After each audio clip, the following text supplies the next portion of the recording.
बिस्मिल्लाहिर्रहमानिर्रहीम। अस्सलाम वालेकुम। मेरा नाम डॉक्टर एहसन है और आज हम जानेंगे फाइलम एकाइनोडर्मेटा के बारे में। ओके, सो फाइलम एकाइनोडर्मेटा, इनके अंदर जितने भी मेंबर्स आ जाते हैं ना, उन्हें बेसिकली हम स्पाइनी स्किन्ड एनिमल्स कहते हैं। ठीक है, स्पाइनी स्किन क्यों बोला? बिकॉज इनकी जो स्किन होती है ना, उसमें काफ़ी सारे कांटे नुमा स्ट्रक्चर्स होते हैं जिन्हें बेसिकली हम स्पाइन कहते हैं। ठीक है, so echino means spiny and derma means skin. Okay, so let's talk about the general characteristics of the phylum Echinodermata. So the representative of the phylum Echinodermata are exclusively marine animals. ठीक है ना, जितने भी Echinodermata के अंदर जो members आ जाते हैं ना, वो तमाम के तमाम मैरीन होते हैं। ठीक है, यानी कि वो समंदर में रहते हैं। They are the radially symmetrical as adult. ठीक है ना, जो अडल्ट इकाइनोडर्मेटास होते हैं ना, वो बेसिकली रेडियली सिमेट्रिकल होते हैं। ठीक है, यानी कि हम उनको काफी सारे इक्वल पार्ट्स में डिवाइड कर सकते हैं। ठीक है, लेकिन इनका जो लार्वल स्टेज होती है ना, इनका जो लार्वा होता है, वो बेसिकली बायलेटरल सिमेट्रिकल होता है। ठीक है, सो ये चीज आपने ध्यान में रखनी है। जो अडल्ट इकाइनोडर्मेटा होता है ना, वो रेडियली सिमेट्रिकल होता है, लेकिन जो इनका लार्वा होता है ना, वो बेसिकली बायलेटरली सिमेट्रिकल होता है। ठीक है, बायलेटरली यानी कि हम उनको equally right and left half में डिवाइड कर सकते हैं। ठीक है, अब जो अडल्ट इकाइनोडर्मेटा है ना, उसके पास ना तो कोई हेड है, ना तो कोई ब्रेन है, और ना ही इनके पास कोई सेगमेंटेशन है। जैसे कि फाइलम एनिलिडा के अंदर काफी सारे सेगमेंटेशन थे ना, सो इनके पास कोई भी सेगमेंटेशन नहीं होती। ठीक है, so they are the triploblastic. ठीक है ना, सो एम्ब्रियोलॉजिकली इनके पास एंडोडर्म भी होता है, एक्टोडर्म भी होता है और मीजोडर्म भी होता है। ठीक है, so they are the coelomates. इनकी बॉडी के अंदर प्रॉपर सीलोमिक कैविटी मौजूद होती है।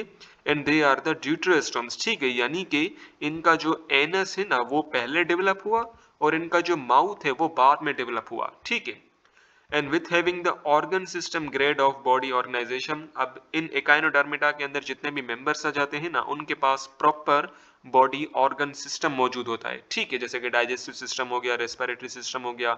आल्दो इनके पास कोई nervous system, well developed nervous system तो नहीं है, लेकिन बाकी जो सिस्टम है ना, वो हाईली वेल डेवलप्ड है। ठीक है, so the body is covered over by delicate epidermis stretched over a fine endoskeleton of fixed or movable calcareous plates with spine. अब बेसिकली जो स्केलेटन होता है ना एकाइनोडर्मेटा का, वो बेसिकली होता है एंडोस्केलेटन। ठीक है, जैसे कि ह्यूमन बींग्स के अंदर भी एंडोस्केलेटन होता है, लेकिन आर्थ्रोपोड्स के अंदर एक्सोस्केलेटन होता है। सो इनका जो एंडोस्केलेटन है ना, वो बना हुआ होता है काफी सारे कैल्केरिनियस प्लेट से। ठीक है ना, ये बेसिकली प्लेट नुमा स्ट्रक्चर होते हैं जो कि कैल्शियम से बना हुआ होता है।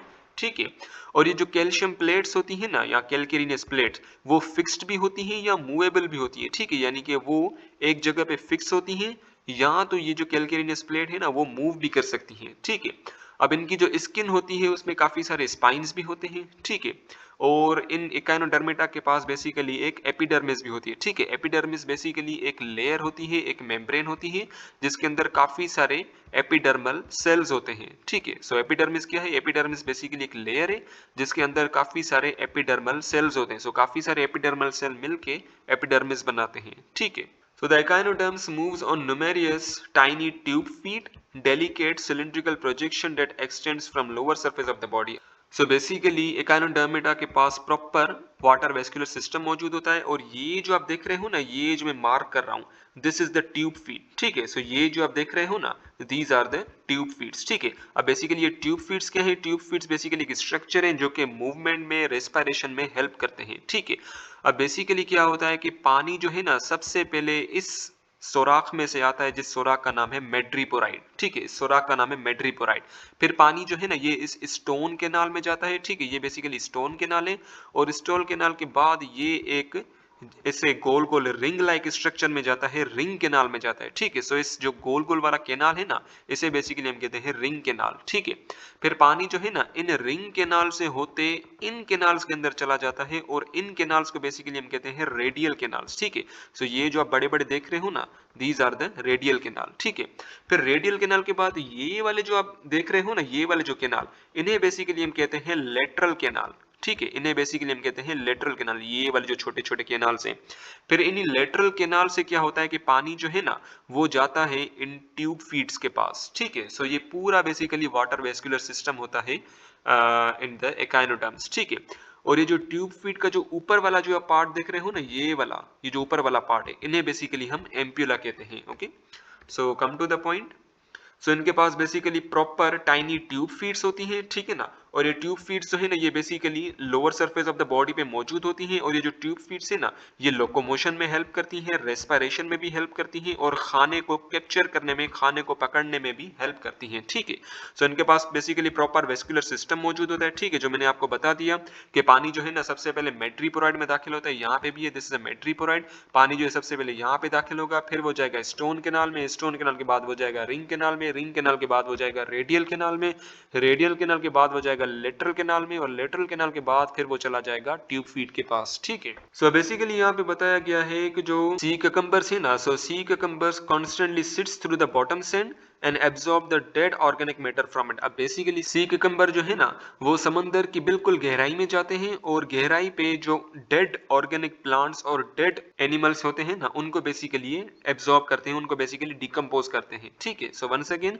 सी ककम्बर बेसिकली समंदर की गहराइयों में जो डेड एनिमल्स एंड प्लांट्स होते हैं ना उन डेड एनिमल्स एंड प्लांट्स को ये बेसिकली डिकम्पोज करते हैं, उन्हें खाते हैं। ठीक है, so most echinoderms reproduce by releasing sperms and eggs into water। अब बेसिकली क्या होता है कि मेल एकाइनोडर्म जो है ना वो स्पर्म रिलीज करता है पानी के अंदर और जो फीमेल एकाइनोडर्म है वो अपने ओवम रिलीज करता है पानी के अंदर। ठीक है, सो यानी कि क्या हो रही है कि जो फर्टिलाइजेशन हो रही है ना वो एक्सटर्नल फर्टिलाइजेशन हो रही है। अब बेसिकली फर्टिलाइजेशन दो किस्म की होती है, एक है एक्सटर्नल फर्टिलाइजेशन, दूसरी होती है इंटरनल फर्टिलाइजेशन।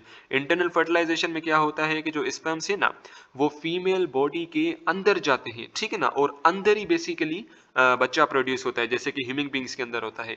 लेकिन यहाँ एकाइनोडर्म्स में क्या हो रहा है कि मेल अपने स्पर्म्स छोड़ रहा है पानी में और फीमेल्स अपने एग छोड़ रही है पानी में, और पानी में ही क्या हो रही है कि बेसिकली फर्टिलाइजेशन हो रही है। ठीक है, so this is the external fertilisation. ठीक है, where fertilisation occurs and a free swimming larva develops. अब बेसिकली क्या होता है कि जब फर्टिलाइजेशन हो जाती है ना, फर्टिलाइजेशन के बाद बेसिकली लार्वा डेवलप हो जाता है। ठीक है, और जो सेक्सेस होती हैं वो बेसिकली सेपरेट होती हैं, यानी कि मेल एकाइनोडर्म अलग होता है, फीमेल एकाइनोडर्म अलग होती है। ठीक है, now there are some examples of the echinoderm just like starfish. ठीक है, sea urchin, sea cucumber and the brittle star. ठीक है, now let's talk about the evolutionary adaptation of the echinoderms। so first talk about the digestion। so echinoderms have complete digestive tract। ठीक है ना, काफी सारे जो echinoderms है ना, बल्कि all the echinoderms have complete digestive tract। ठीक है ना, complete digestive tract होता है यानी कि इनके पास माउथ भी होता है और एनस भी होता है। लेकिन जो ब्रिटल स्टार होता है ना उसके पास इनकम्प्लीट डाइजेस्टिव सिस्टम होता है। ठीक है, यानी कि इसके पास सिर्फ माउथ होता है, एनस नहीं होता। ठीक है, सो ये चीज आपने ध्यान में रखनी है, जितने भी एकाइनोडर्म्स होते हैं उनके पास कंप्लीट डाइजेस्टिव सिस्टम होता है सिवाय ब्रिटल स्टार के। ठीक है ना, ब्रिटल स्टार के पास इनकम्प्लीट डाइजेस्टिव सिस्टम मौजूद होता है। ठीक है, then we have the respiration. So the gases exchange occurs through the tube feed and some form numerous tiny skin gills projects through the epidermis and the respiratory tree in the sea cucumber। अब basically क्या होता है कि जो tube feeds होते हैं ना, अगर मैं बात करूं स्टारफिश की, सो स्टारफिश के पास बेसिकली ट्यूब फीड्स होते हैं और इन ट्यूब फीड्स के थ्रू वो बेसिकली रेस्पिरेशन का प्रोसेस परफॉर्म करते हैं। ठीक है, लेकिन जो कुछ एकाइनोडर्म्स होते हैं ना उनके स्किन पे काफी सारे गिल्स होते हैं। ठीक है ना, उनकी चमड़ी पे काफी सारे गिल्स होते हैं, छोटे छोटे गिल्स होते हैं और उन्हीं गिल्स के थ्रू वो रेस्पायर करते हैं। ठीक है, लेकिन अगर मैं बात करूं सी cucumber की, तो सी cucumber के पास प्रॉपर रेस्पिरेटरी ट्री होता है। ठीक है, अच्छा अब ये रेस्पिरेटरी ट्री क्या है? रेस्पिरेटरी ट्री बेसिकली एक ट्यूब्यूलर स्ट्रक्चर है। ठीक है ना, ये बेसिकली ट्यूब्यूलर स्ट्रक्चर है और ये पेयर में होता है। ठीक है ना, दो ट्यूब्यूलर स्ट्रक्चर्स होते हैं और जो ट्यूब्यूलर स्ट्रक्चर्स है ना ये भी बेसिकली इससे ब्रांच्ड होते हैं। ठीक है ना, इससे भी काफी सारी ब्रांचेस निकली हुई होती हैं।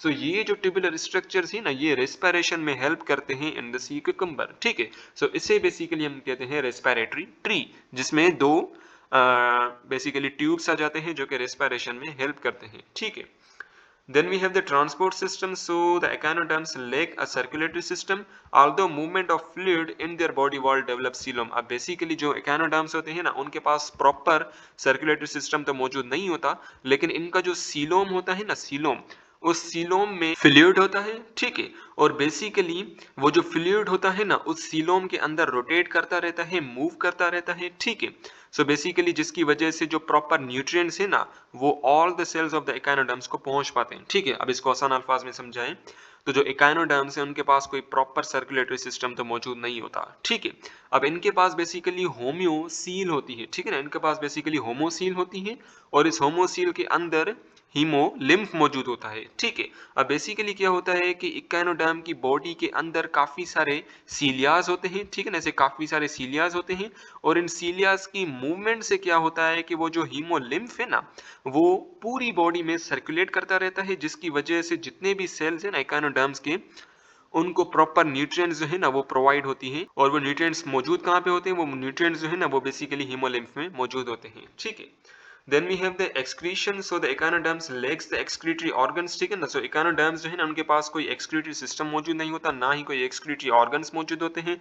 जैसे अगर मैं बात करूं ह्यूमन बींग्स की, तो हमारे अंदर तो एक्सक्रीटरी ऑर्गन मौजूद है, डेट इज अ किडनी, लेकिन इनके पास ना कोई एक्सक्रीटरी ऑर्गन है, ना ही कोई एक्सक्रीटरी सिस्टम है। ठीक है, so diffusion is responsible for the loss of ammonia. ठीक है ना, अब जो अमोनिया है ना, that is a nitrogenous waste product. So diffusion के थ्रू क्या होता है कि जो अमोनिया है ना, ये इक्वानोडर्म की बॉडी से लीव करके समंदर में चला जाता है। ठीक है, so then we have the nervous system. अब इनके पास कोई खास नर्वस सिस्टम तो नहीं होता, इनके पास सिंपल नर्वस सिस्टम होता है, सादा नर्वस सिस्टम। ठीक है, लेकिन इनके पास कोई ब्रेन नहीं होता। Okay, then we have the economic importance of the echinoderm. So echinoderm are efficient scavenger on sea floor.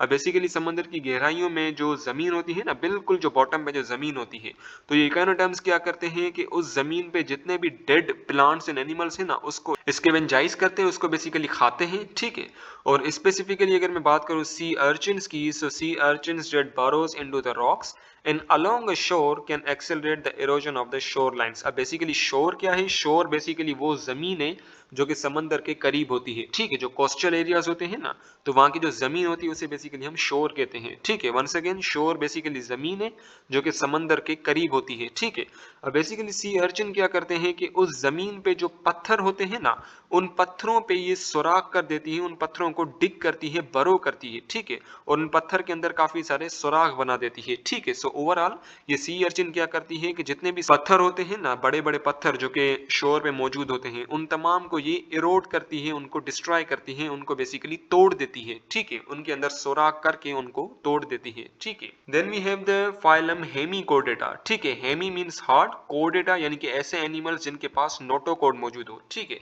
तो द हेमीकोडेट्स आर एक्सक्लूसिवली मैरीन। ठीक है ना, जो हेमीकोडेट्स होते हैं वो एक्सक्लूसिवली मैरीन होते हैं, वो समंदर में रहते हैं।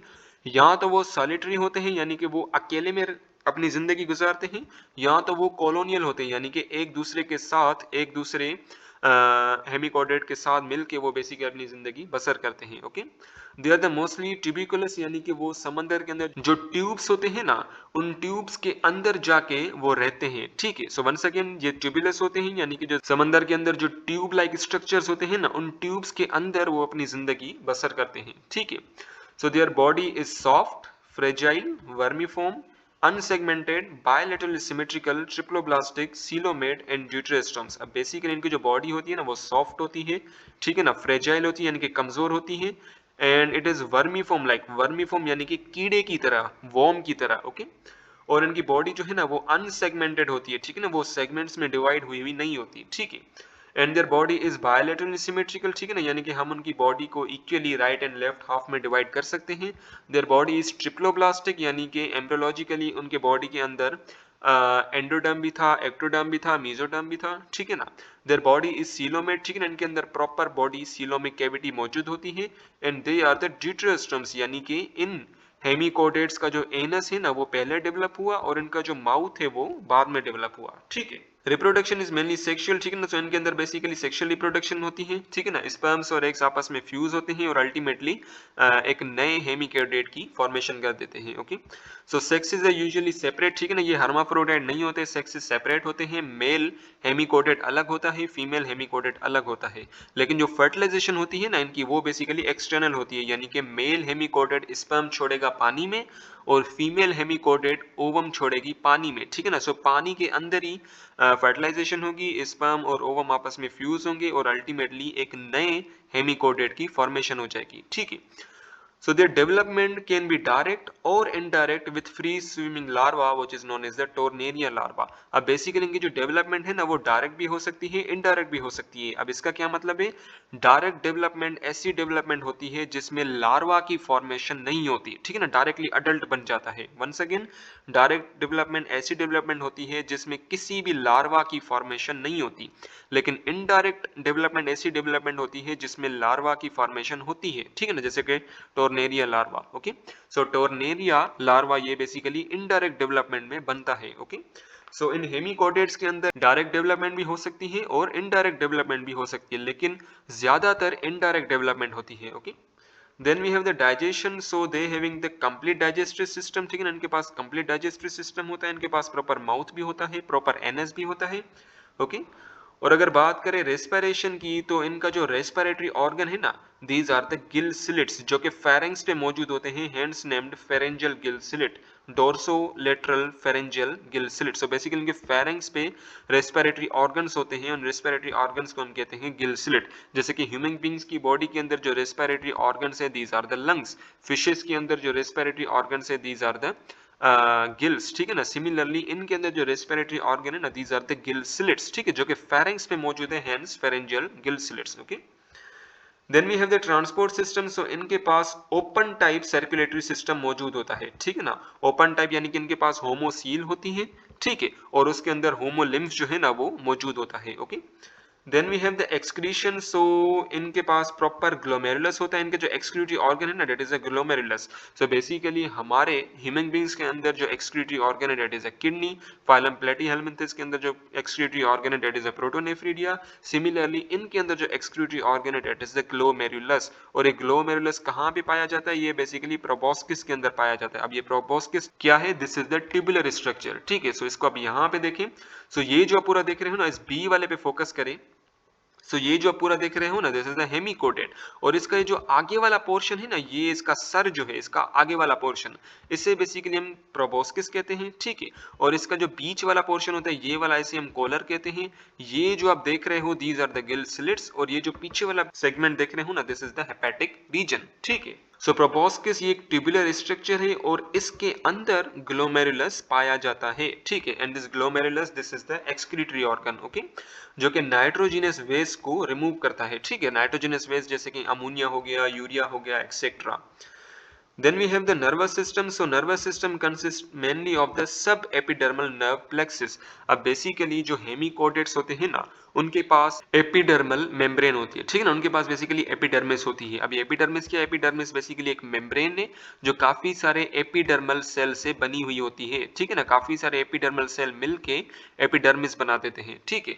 सो इस एपिडर्मिस के नीचे नर्व का एक नेटवर्क होता है, नर्व प्लेक्सिस होता है, ठीक है ना। प्लेक्सिस यानी कि नेटवर्क। सो पूरा एक नर्व का प्लेक्सिस होता है, नर्व का नेटवर्क होता है, जो कि नर्वस सिस्टम को कंट्रीब्यूट करता है टू द हेमिकोडेट, ठीक है। सो सब एपिडर्मल यानी कि एपिडर्मिस के नीचे, सब यानी कि नीचे, सो एपिडर्मिस के नीचे एक पूरा नर्व प्लेक्सिस होता है जो कि एक्ट कर रहा होता है as a nervous system of the hemichordate, ठीक है। और दूसरी बात, इनके पास बेसिकली एक डोर्सल कॉलर नर्व कॉर्ड भी मौजूद होता है, ठीक है। सो इसको अब यहाँ पे देखें, सो ये जो आप देख रहे हो ना ब्लू से, so this is the dorsal nerve cord, ठीक है। अब जो एग्जांपल्स हैं इस फाइलम हेमिकोडेटा के, that is the balanoglossus gigas and saccoglossus, okay.